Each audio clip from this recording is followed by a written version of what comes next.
হাদি ভাই, ওরা অনেক বড় সন্ত্রাসী, ওদের মুখের কথা সবসময় বিশ্বাস করা উচিত হবে না। আপনি একটু সাবধানে থাকবেন আর একা একা কোথাও চলাফেরা করবেন না। অবশ্যই আমাদের ডাকবেন, আমরা আপনার জন্য সব সময় প্রস্তুত। আপনি চাইলে বুকের সবটুকু রক্ত ঝরাতে পারি।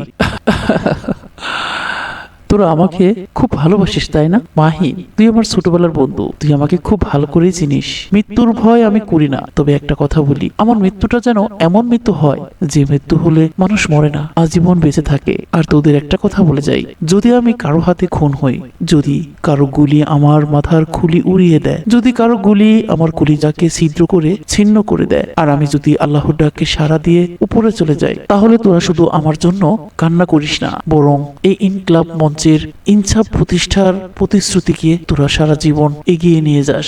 আর একটা কাজ অবশ্যই করবি, যদি আমি খুন হয়েই যাই, তাহলে সেই অপরাধী যেন শাস্তি পায়, পুরো দেশবাসী যেন আমার হত্যাকারীর বিচার দেখতে পায়। তোদের কাছে আমার এটাই চাওয়া রে। হাদি ভাই, আমরা তোমাকে খুব ভালোবাসি।